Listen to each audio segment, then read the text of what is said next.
The following is a Comfortably Zoned Radio Network production. We are back.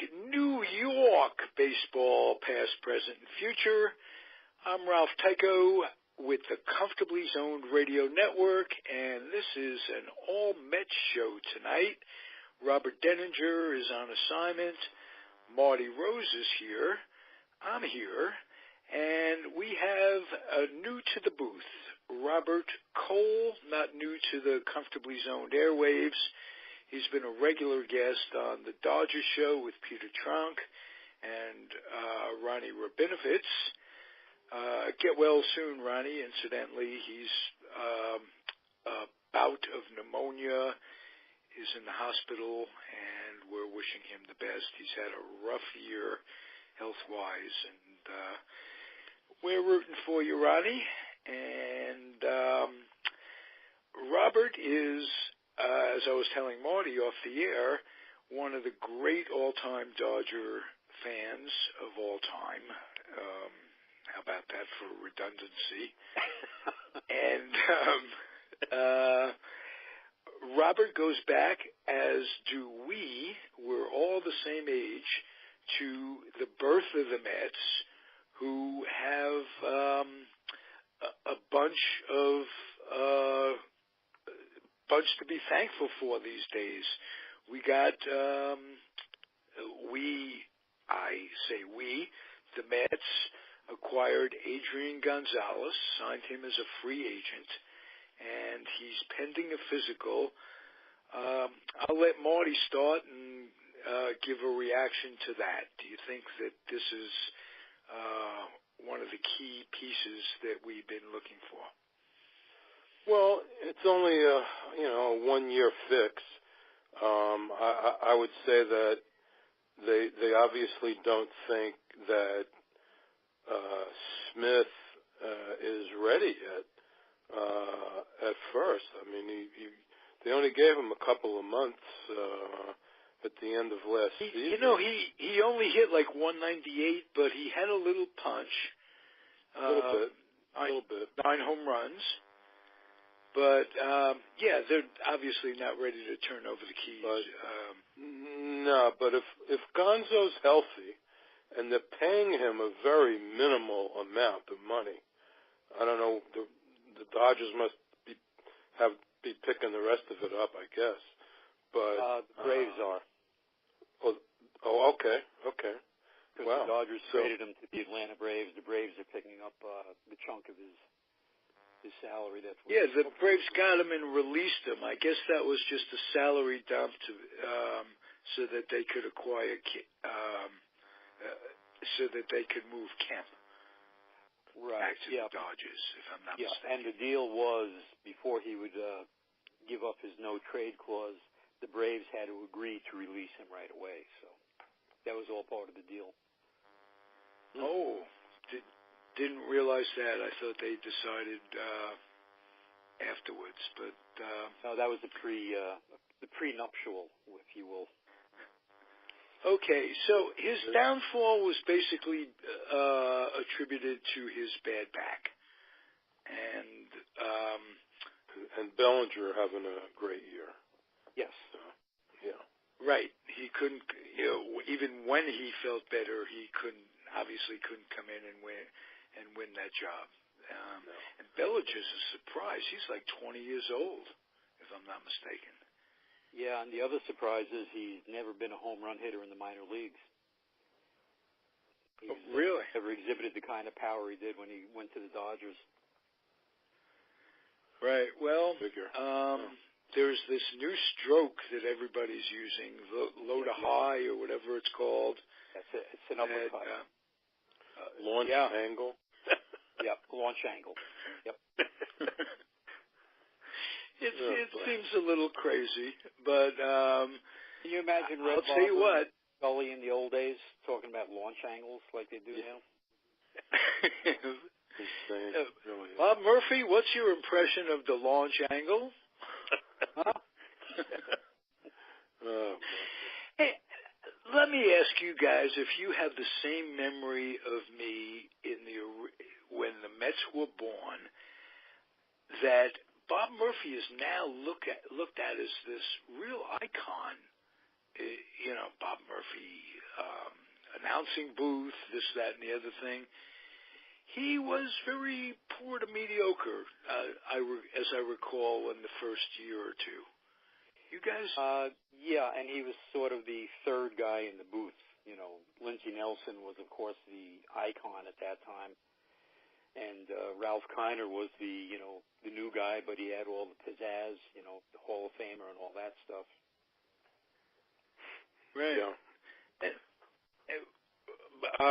Marty and I would laugh for years. Do you remember, Marty, when Bob Apodaca came in one day and Murphy says, just relief pitcher, nothing, no big move, nothing outstanding. He just screamed, almost screams enthusiasm. And now coming into pitch is Bob Apodaca. That was my memory of him. I don't know if they probably, in the producers probably said, get a little pizzazz in it, Bob. Bob, nothing's happening. Maybe. Boost it up. Yeah, but it was all longevity. He was there for so long. And, he got better as the years went on. And, it was that accent he had from, I don't know, sounds like, Middle West somewhere. So or the South a little bit, maybe? Yeah. Or Middle West with him, I think. Yeah, well, it was when you're there for so long and, people get used to you and, he did get better. He definitely got better as the years went on. Yeah, and he was kind of folksy, too. It's kind of wore on you. Yeah. Yeah, he did. He was, New Yorkers weren't used to that Midwestern Harry Carey type Homer thing, too. But he grew on you, as Marty says, over the years. We had in the last 2 weeks, we've had two iconic announcers, national announcers pass away. Dick Enberg and Keith Jackson. Yeah. Your thoughts, start with our guest, Robert Cole, new to the booth. Robert, your thoughts on either of those two guys or both? Well, like you said, they were both iconic. Dick Enberg, I recently was listening to a tape recording of a game, the first time he ever did a baseball game. It was between the Seattle team in '69 and the Angels. And the thing I remember about it was how nervous he was. He did the pregame show, and he kept talking about how nervous he was. And that was kind of ironic, the way he wound up. Keith Jackson, I grew up with Keith Jackson with college football, basically. I didn't even remember until I read it that he was the original voice on Monday Night Football also. Right. Original play-by-play guy, yes, he was. Yeah, with Howard Cosell and Dandy Dunn. Yeah. That was a trio. Whoa. Yep. We could do 5 shows on the 3 when Dandy Don comes in and Meredith after that. They kept us enthralled for years and years. Incredible. I just lost my question. Marty, getting back. Here it is. Do you guys remember Dick Enberg's show where he'd bring 3 teammates on to compete against 3 other teammates? I remember it was a quiz show, and I remember DiMaggio, Tommy Henrik, and one other great Yankee. It was Bauer or Woodling or one of those guys on the quiz show. Do you remember? You guys remember that show?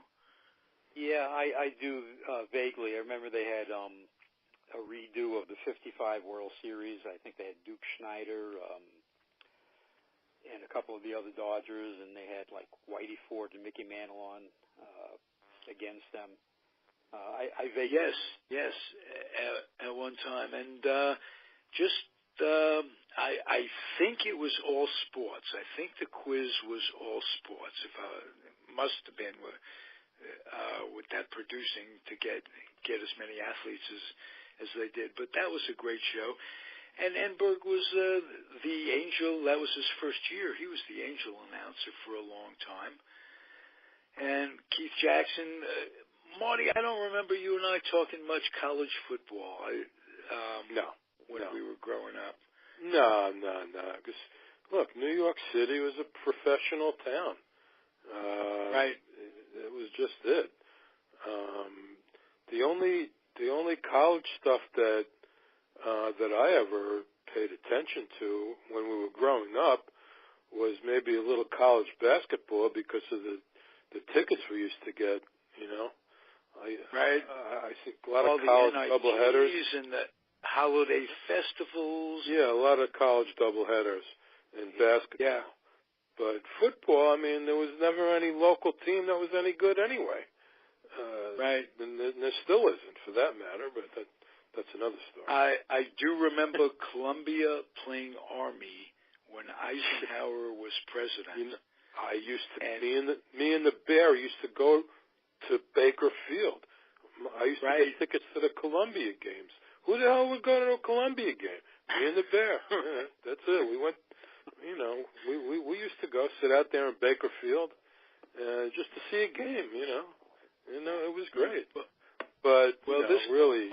Army, naturally, Eisenhower's president, and he's the former president of Columbia. So he sat on the Columbia side for one half and the Army side for the other half.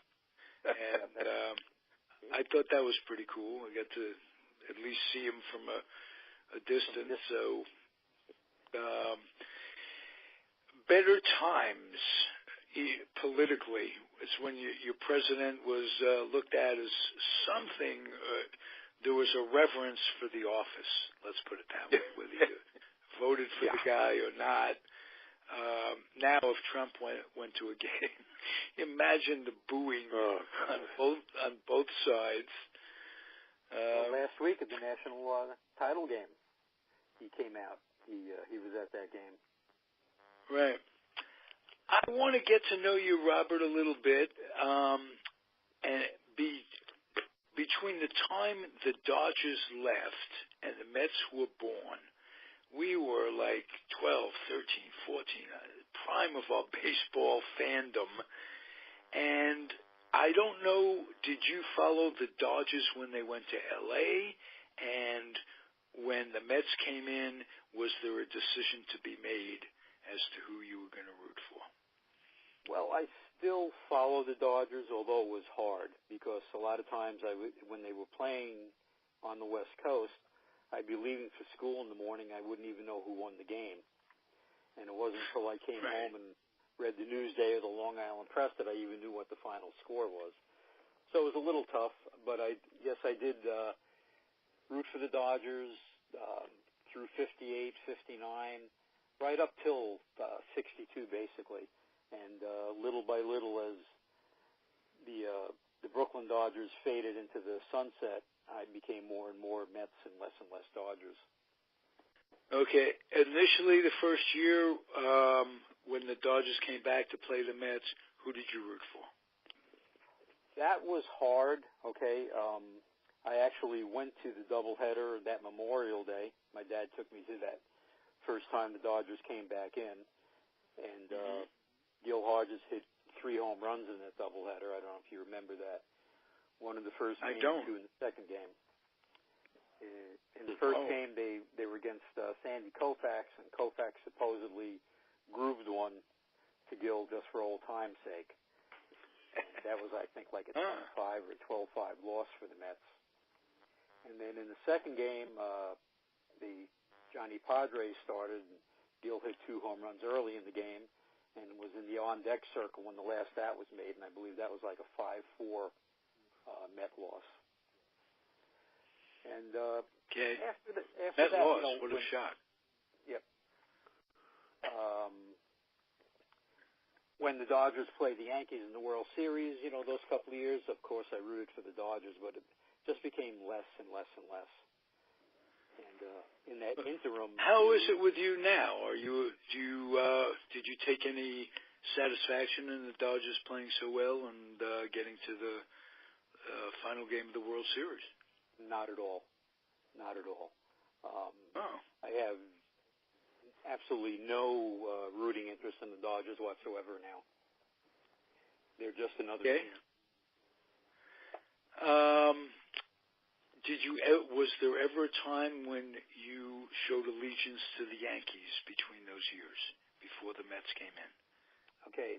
Between 58 and 62, I rooted for 7 American League teams. Every team that played the Yankees. Yeah, I was. Sounds like somebody else we know, Ralph. Pardon? Sounds like somebody else we know. Yes, me. Gene. And Gene. And it's amazing how much. I was just going to say, amazing how much I worship the memory of those great Yankee teams now, and was so privileged to spend so much time at Yankee Stadium and see those guys. Same with me. Now I was a big Roger Maris fan before he became a Yankee.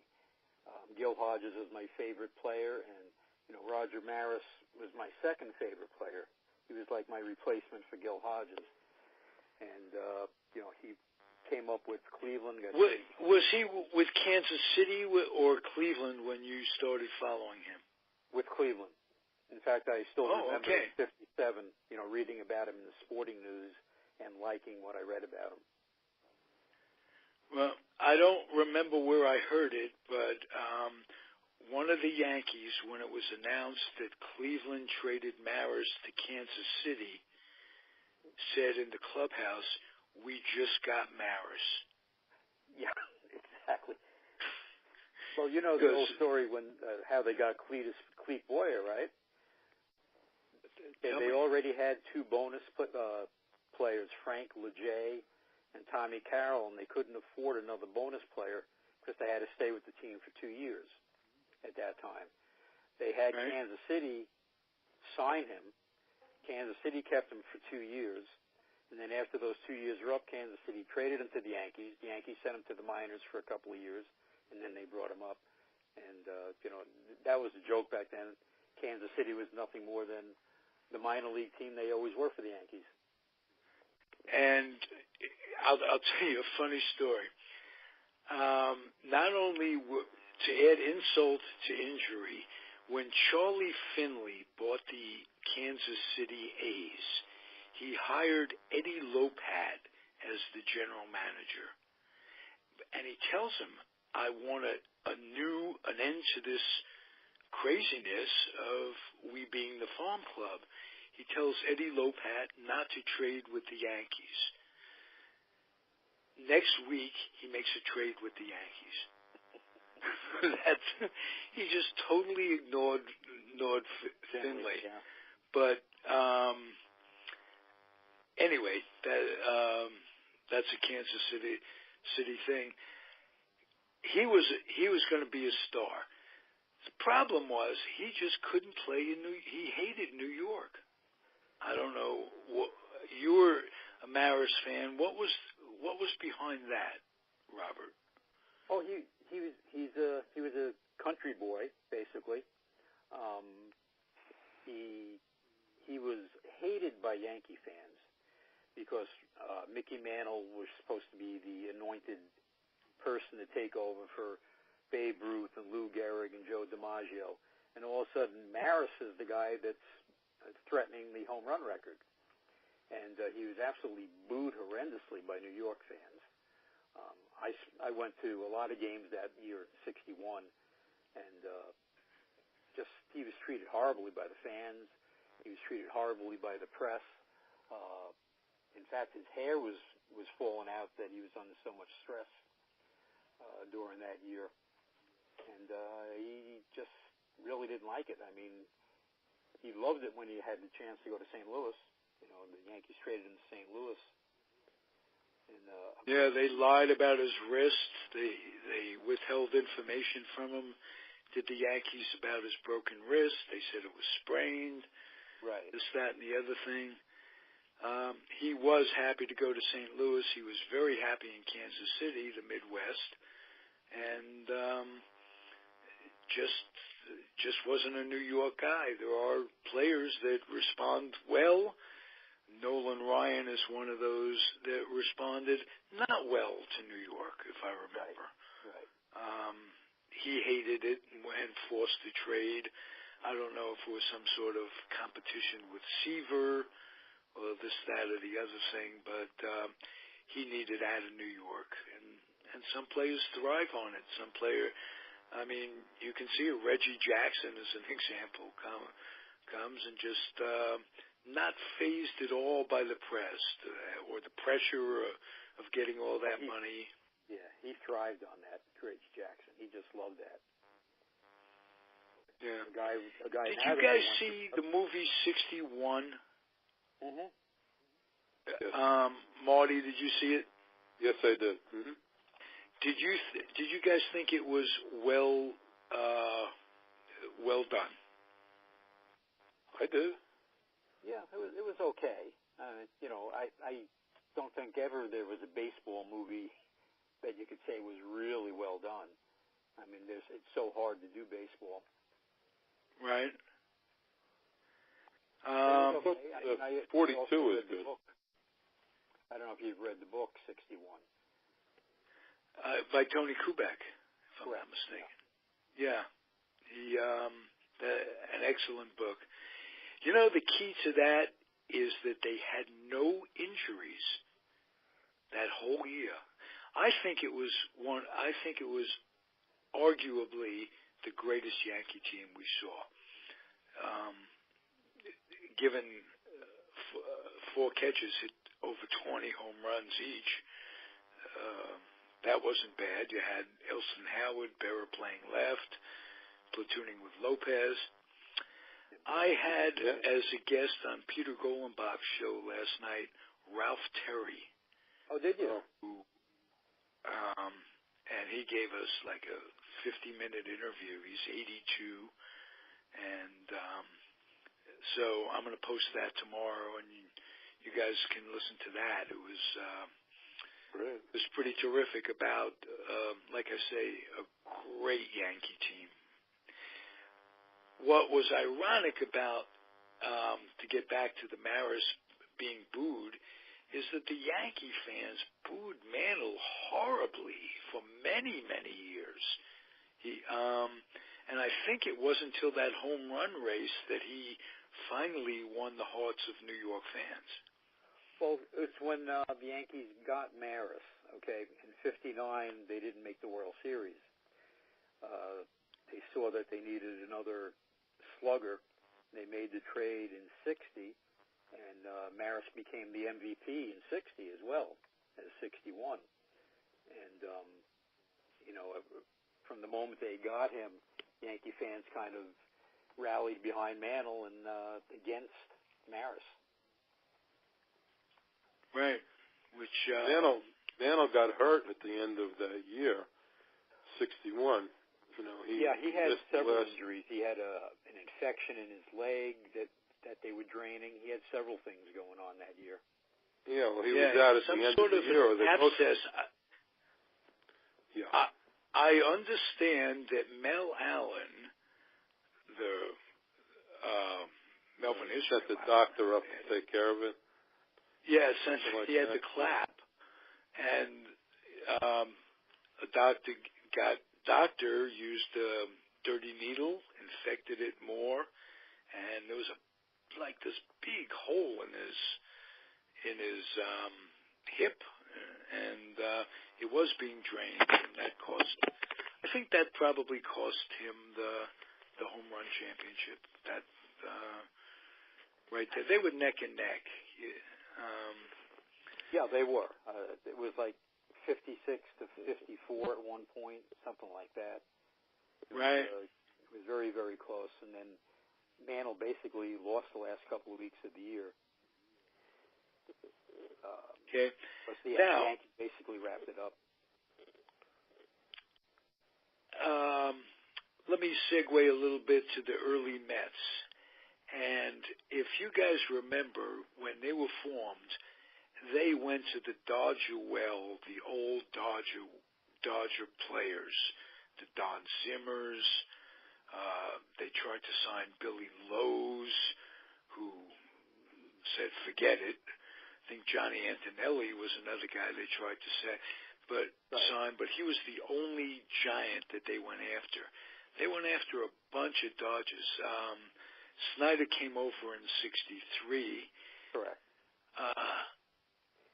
There was Hodges, Neal, Charlie Neal, Don Zimmer, Roger Craig. Yes. Right. And it was ironic because Mrs. Payson was an old New York Giant fan, not only a fan, but she was the dissenting voice on the board of directors when they wanted to move.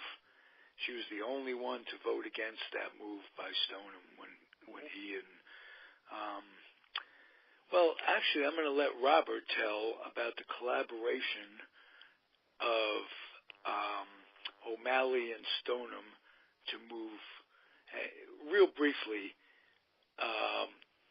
were the Giants indeed set to go to Minneapolis, and how did the move go down, Robert Cole? Yes, in fact, the Giants did want to go to Minneapolis. That's where their AAA team was. And prior to the '56 season, Stoneham asked for a vote to let him go to Minneapolis. O'Malley basically asked the Phillies to say no because he didn't want to be the one to say no. The Phillies objected. Back in those days in the National League, you had to have a 100% agreement on a team moving, whereas in the American League, you needed 6 of the 8 teams to agree to a move. So that was put on hold. O'Malley, for several years, knew he was going to go to L.A. He wanted to keep the rivalry going between them and the Giants. He wanted Stoneham to come with him. And, in fact, he's the one that brokered the deal between San Francisco and the Giants to move. Oh. The Giants actually announced their move well before the Dodgers announced their move. Now, the Giants announced their move to San Francisco, you mean? Correct. Yes. Oh, okay. After they'd been turned down. Marty, I remember you and I going to the Y together when we were 10, and I had a Minneapolis Giant T-shirt. Really? Yeah. So they were all set to go. That was he thought he would get permission. At that moment, he didn't think that the Dodgers were going to move. I guess he wasn't aware of what was going on in O'Malley's mind. But O'Malley had this pretty well all planned. And well, he needed the 2 teams out there so that they can make a road trip worthwhile. You couldn't. Seemed like, say, the Phillies couldn't fly out to the West Coast to just play one game. They had to go. They had to have the Giants to make it profitable and to keep that rivalry alive. And as much as he's hated by Brooklynites and human beings all over. It was almost diabolical because he did keep the rivalry going, and to this day, it's what makes it click on the West Coast. What galls me is that he could have waited a year or so. The Continental League was about to be formed. The expansion would have been forced on him, and you could have had the Hollywood Stars playing the San Francisco Seals, whatever, and New York could have found a way to keep their teams. Well, that's exactly the reason why he moved so quickly, because Wrigley owned the rights to Los Angeles at that time, and Wrigley was getting a lot of heat from the people in Los Angeles. Wrigley basically owned Catalina Island, where the Cubs trained.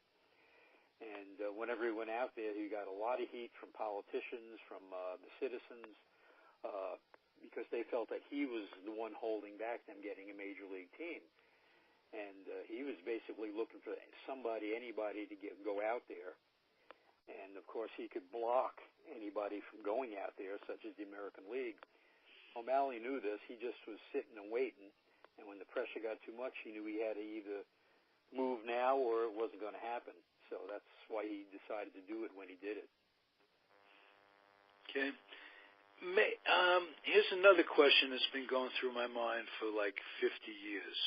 My memory's a little shady on some things, selective memory. But were there rumors of the Pirates coming to New York after the Giants left? The Giants and Dodgers left, of course. But if there were, how close did that come to fruition? Okay. What was being speculated in the newspapers, if you remember, there was a meeting called May of 1957 to discuss the move of the Dodgers and Giants to the West Coast. At that time, it was widely speculated and expected that the Cincinnati Reds were going to ask for and receive permission to go to New York in place of the Dodgers and the Giants. After the meeting was over, that was vehemently denied by everybody, but that was pretty well known in common knowledge that was what was supposed to happen. Of course, O'Malley didn't want any National League team going back into New York. He had made basically a secret deal with the Yankees, where the Yankees would make sure that no American League team tried to go to the West Coast. And O'Malley conceded New York to the Yankees and to the American League. And that was basically the deal until the Continental League came into being. And, of course, that was... Now, for those of you that don't remember the Continental League, Branch Rickey, on his fourth unbelievable world history-changing baseball move. First, he had the St. Louis Browns, and he discovered George Sisler. He discovered the farm. He invented the farm system. He moved over to the St. Louis Cardinals. He built the Gas House Gang. He comes to the Dodgers. Naturally, what he does with Jackie and building a team around him, besides Jackie, was incredible. He leaves the Dodgers when in a power struggle with O'Malley, goes to the Pirates, builds the Pirates from a last-place team, steals Clemente from the Dodgers, and there's a story behind that I'll let Robert tell because you were the Dodger fan, and goes on to build the Pirates, the 60 team. Right. Signed Dick Groat, among others, that sort of thing. Then becomes a consultant with the Cardinals and was instrumental in building the 64, 67, 68 dynasty, little mini dynasty that they had going. Leaves the Cardinals and really forced the issue of expansion with the Continental League. Robert. Yes. Go ahead. Pick up on that, if you would. Okay, well, the New York was left without a team. Dodgers and Giants moving. Mayor Wagner put together a committee, William Shea involved in it, to get another team, bring another team in. They petitioned the National League a couple of times to get another team to move there. They were turned down. That, of course, was O'Malley wielding his power. He was basically the power in the National League in those years. And so finally, Branch Rickey and William Shea, Mayor Wagner, they decided that they would start their own league and have New York as the focal point of that. And that absolutely scared the National League and O'Malley to death to have another team in New York. And that basically they conceded to let an expansion team go to New York. As soon as that happened, the American League, of course, said, well, our deal is off, and they immediately put an expansion team in California, the original Los Angeles Angels. And, in fact, they jumped ahead of the National League in expansion by 1 year and expanded in 61 as opposed to the National League expanding in 62. Branch Rickey was widely speculated was going to become the general manager and the architect of the Mets. And you have to believe that O'Malley was not going to have any part of that. And basically George Weiss, formerly of the Yankees, was put in charge. But the early press reports were that it was going to be Branch Rickey as the general manager and Leo DeRocher as the manager of the original New York Mets. That would have been great. Wow. Yeah, absolutely would have been. Because I know the way the draft turned out, it couldn't have gotten any worse than it really was. They had guys that, if those guys that played for the original Mets were 5 years younger. Oh, they would have won the Well, of course, if Grandma had wheels, we'd be bicycles, but big ifs. But Ashburn, Gus Bell, Hodges, they were really loaded with big names. Oh, former Unfortunately, each and every one of them were a year or two over the hill.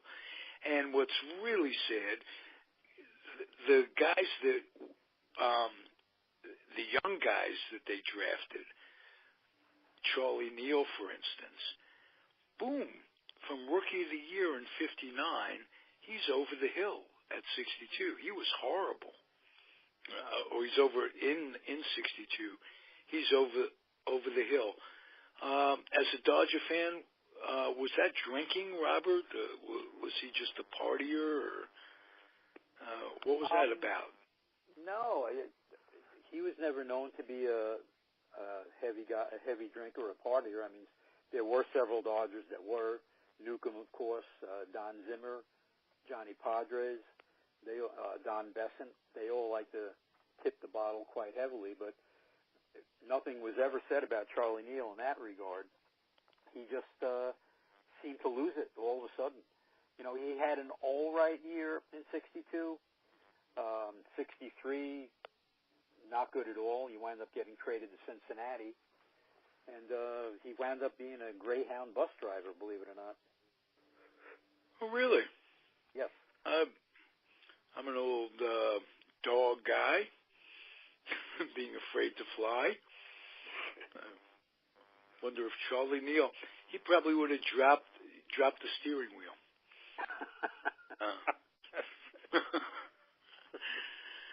All right, guys. Let me ask you this, Marty. What's next for the Mets? Are they going to sign Frazier? Is that in the offing? Well, they're going to have to do something. I mean, as it stands now, they have no second baseman. They've got Cabrera playing third.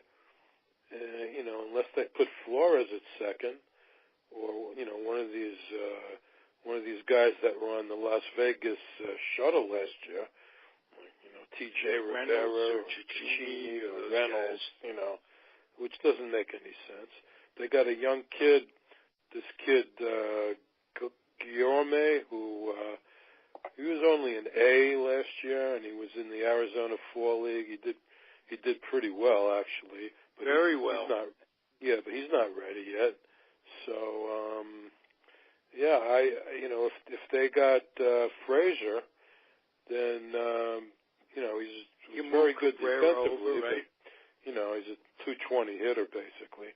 I mean, they put Cabrera at second. That would be better than what it looks like now. But Even that, it's just nothing to get excited about. Well, Bert, is there talk of bringing Reyes back? I know Rosario was helped by him and really wants him. Nothing from the team about it.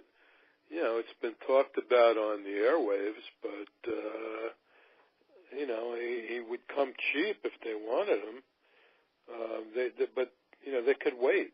They could wait till the last minute because nobody else is going to pick him up.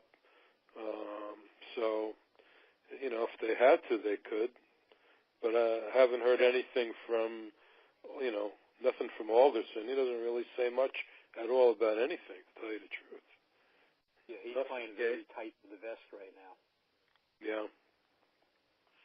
Because right now they're projecting Flores to be the second baseman and Cabrera to be the third baseman. Yeah. I don't like Flores. As much as I like him as a hitter, I don't like him as a second baseman. Well, he can't play third, that's for sure. We've seen that. So, if Murphy can play second, Flores can play second, is the way I'm looking at it, So. Yeah. As far as the skill infield positions, second is fine. Yeah. Well, let him trade Flores away. He'll become a Triple Crown guy. Well, you never know. You never know. So you give him I'm looking at Murphy. I'm looking at Turner. Not Triple Crown, but he's a DA. He'd be great in the American League. He'd just be a great American League. Yeah. The way I look at it. I'll just say this. In talking about the Mets, it's hard for me to be objective, obviously. But any team that has a Syndergaard and a DeGrom at the top of their rotation has to be looked at and taken seriously to a certain extent. They re-signed Bruce. Am I correct? Correct. Yeah. That's final. Okay. Yes. If they decide to sign Gonzalez, if he passes the physical, I would assume his back is better. I mean, and there's got to be reason for hope. A lot can be said for giving Smith another year of AAA. Mm-hmm. Like we talked about off the air a little bit, he may have only hit 198, but he had 90 homers. He had 9 homers in like 49 games. And the other thing was, when he came up last year, he was grossly overweight. He was out of shape. Supposedly, he's worked very hard this winter, so it'll be interesting to see what he looks like in spring training. Yeah, they said he dropped 12, 13 pounds, so we'll see. Oh, yeah. That is nice. Yeah. I'm wondering how Cespedes has adopted to his new training regime to keep his hamstrings from blowing out every 25 H2O regimen. That's basically it. He has to drink water. Okay. That's the whole deal. He was not drinking enough water, if any water, and that's why you get a lot of cramps. So that he's going to be doing that this year for sure. I think he changed his his workout regimen with the weights a little bit also. So as it stands now, we don't know when Conforto's coming back. That's still he could miss a month or two in the beginning of the year. We don't know. Nobody's saying anything. So yeah, but I'd like to think they're in pretty good shape defensively, at least with Lagares. Well, they could platoon him and Nimmo in center also. Right. Yeah. And give you a little something at the top of the order, especially if they don't re-sign Reyes.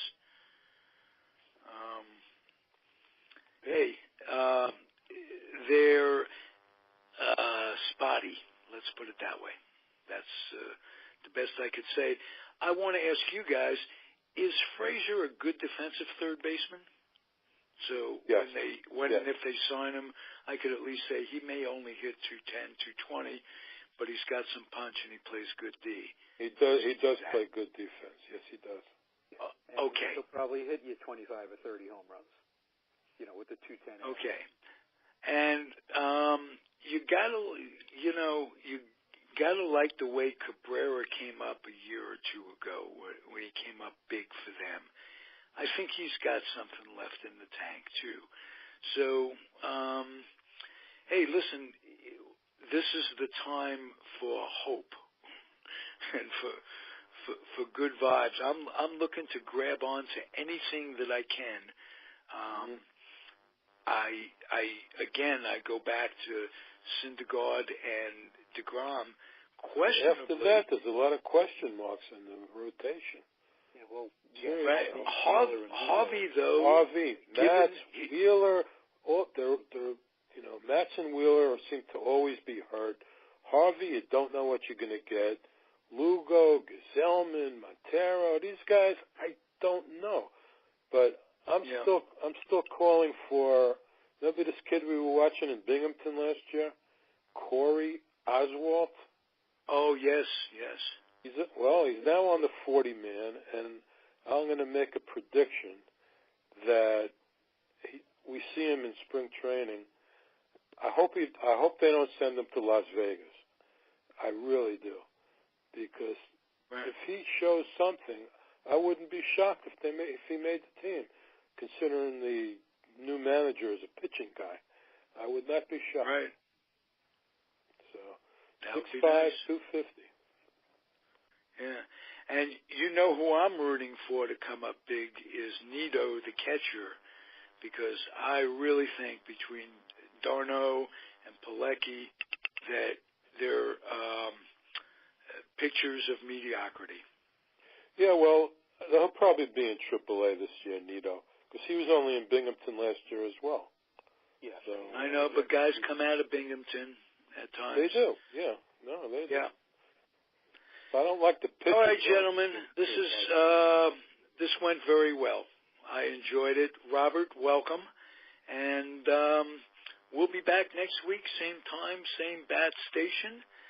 I want to implore, before I get off the air, everybody who either likes or dislikes our offerings to box up some lightly used children's books and take them to the Head Start program in the community in which you live, because it could do nothing but good. Kids need to read, they need to be school ready, and they need to develop a passion.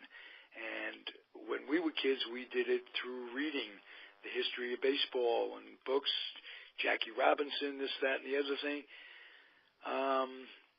I hope you'll do that. And again, thank you, Robert. Thank you, Marty. We'll be back next week. Okay. If I could say, get well, Ron Rubinowitz. And also get well, Rob Deininger, who is under the weather. He's our guy. So, we got a running DL going at the Comfortably Zoned Radio Network. Let's just try to stay off of it. See you guys soon. Trainer. Yeah, absolutely. We need a prayer book is what we need. Be well, gentlemen. Talk to you soon. Good week. Good night. You too. Yeah. Adios, everybody. Thanks for listening.